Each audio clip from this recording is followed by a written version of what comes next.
नमस्कार प्रिय दर्शक बंधुरा नतून एक भिडियो आपनादेर सबाइके स्वागत। एंड ये गाड़ीटा देखते पाच्छेन एखान दिये इंजिन अয়েল लिक करछे, तो इंजिन हेड दिये इंजिन अয়েল लिक करछे। सो इंजिन हेड दिये इंजिन अয়েল लिक करले कि करते हबे चलुन भिडियोते देखे निই। तो प्रथमे आमरा एटाके परिष्कार करे नेब, आगे आगे एटाके वाश करे नेब भालो करे। एंड तारपरे एइखाने जे एकटा ओरिंग देखते पाच्छेन ऊपरे एकटा ओरिंग आछे, सो सेटाके आपनादेर खुलेও देखिए देब। तो एटाके चेंज करते हबे, चेंज करले এই সমস্যাটা সমাধান হয়ে যাবে। तो चलुन भिडियोटी शुरू करा जाए। एंड आमरा होच्छे टप कवर खुले निয়েছি। सो टप कवर खुले निয়ে দেখাচ্ছি আপনাদের পুরনো ওরিংটা।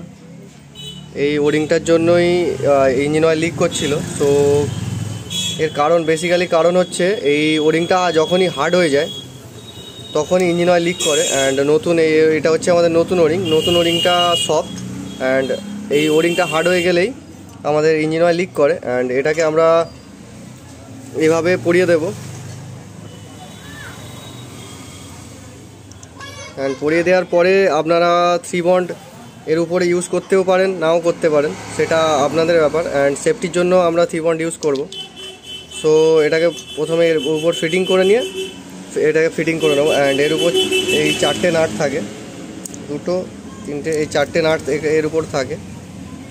তো প্রথমে আমরা এটাকে ফিটিং করে নিই। एंड আপনারা দেখতে পাচ্ছেন এটা ফিটিং হয়ে গেছে। সো এর উপরে আমরা এবারে 3 বন্ড আঠা লাগিয়ে দেব।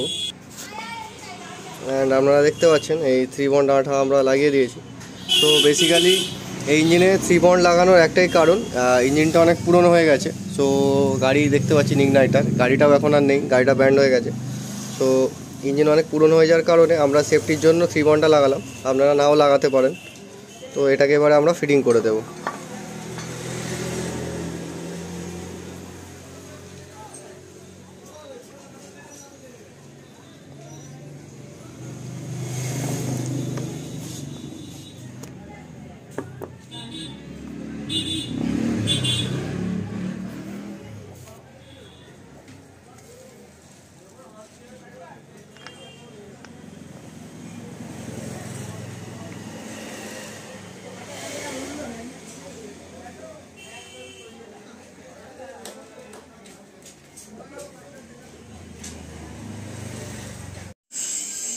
एंड আপনারা দেখতে পাচ্ছেন এটা ফিটিং করে নিয়েছি আমরা টপ কভারটাকে।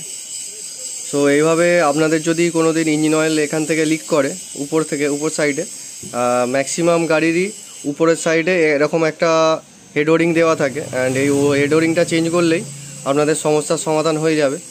তো ভিডিওটি দেখার জন্য অসংখ্য ধন্যবাদ। দেখা হবে পরের ভিডিও। Tata, bye bye.